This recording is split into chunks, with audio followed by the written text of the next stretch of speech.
The village had learned to stop asking questions about him. People tried at first, out of politeness, curiosity, or gossip, but one by one, they realized he would never explain himself. He lived on the edge of town where the road thinned into dust and silence, where the wind spoke louder than people ever did. His house was small, old, and stubbornly standing, much like the man himself. Every morning before sunrise, he stepped outside, tied the laces of his worn boots, and walked toward the fields as if the world had never wounded him. He was not poor in the way beggars were poor, nor rich in the way men bragged about. He owned land, worked hard, and paid his debts.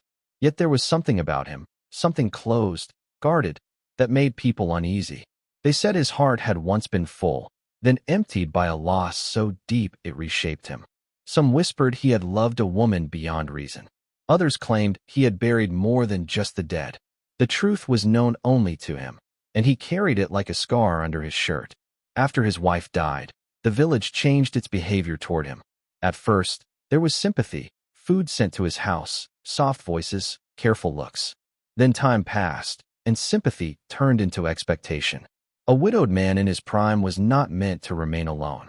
People began suggesting names, faces, opportunities.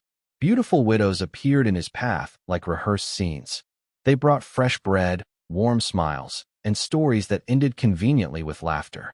They lingered longer than necessary. They asked questions meant to lead somewhere else. He rejected them all.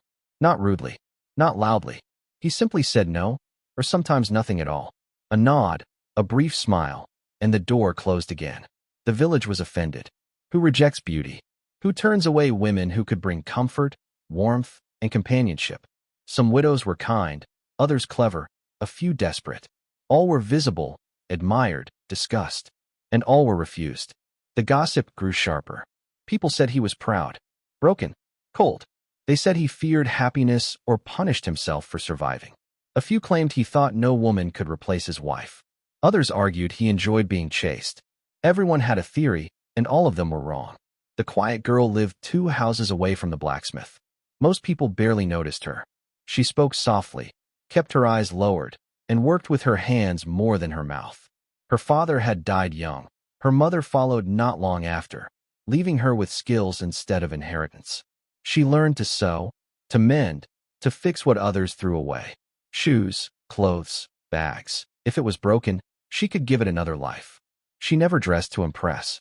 Her hair was usually tied back, her clothes plain but clean. When people spoke over her, she didn't interrupt. When they forgot her name, she didn't correct them.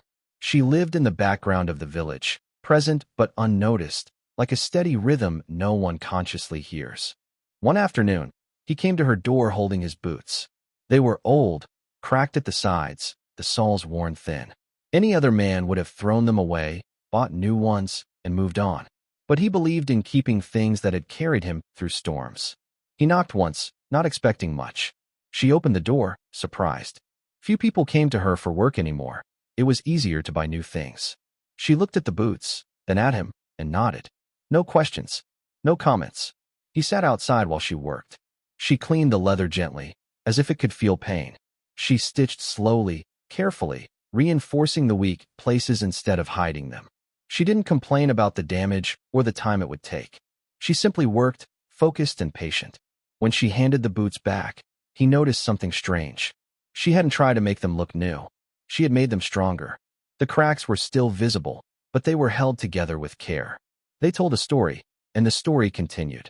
He paid her more than she asked. She tried to refuse the extra coins, but he closed her fingers around them and left. The next time his coat tore, he brought it to her. Then a bag, then a strap. Slowly, their meetings became routine. Few words were exchanged. Silence filled the space between them, but it was not awkward. It was calm. She never asked him about his past, never hinted at his future, never tried to insert herself into his life. She listened when he spoke and stayed quiet when he didn't. And for the first time since his wife's death, he felt something unfamiliar, rest. One evening, rain trapped him at her door longer than expected. They sat inside while thunder rolled across the sky. She poured him tea without asking. He watched her hands move, steady, capable, unafraid of wear and tear. Without thinking, he said, "You don't try to fix what isn't broken." She looked up, surprised, then smiled slightly. Some things don't need fixing, she said. They need understanding. That was the moment he chose her. Not because she was quiet, not because she was unnoticed, but because she saw brokenness not as failure, but as proof of survival. Where others tried to decorate his pain or replace it, she respected it. She didn't compete with his past. She made space for it. When the village found out, they were stunned. Him? With her? The widows were offended. The gossip returned, louder than before. People questioned his sanity, his taste, his judgment. Why choose the quiet girl when beauty had stood at his door? Why choose simplicity when elegance was offered freely? They didn't see what he saw. They didn't see how she woke before dawn to work, how she treated tools like companions, how she listened without waiting for her turn to speak. They didn't see how she never demanded happiness from him, only honesty. They didn't see how she repaired more than boots, how she repaired trust, patience, and the courage to feel again. Their life together was not dramatic. No grand displays, no loud celebrations. Just shared meals, repaired fences, mended clothes, and evenings where silence felt full instead of empty. Slowly his house changed.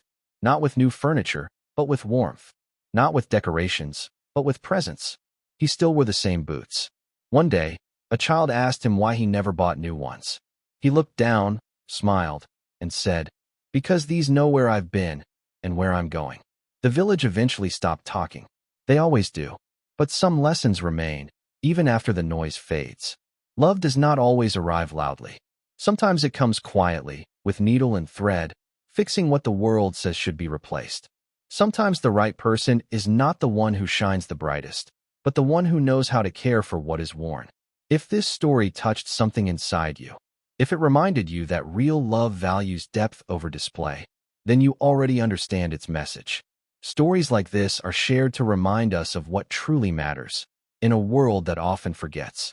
If you want more stories that speak to the heart, that reveal meaning behind simple lives and quiet choices, don't forget to subscribe to the channel.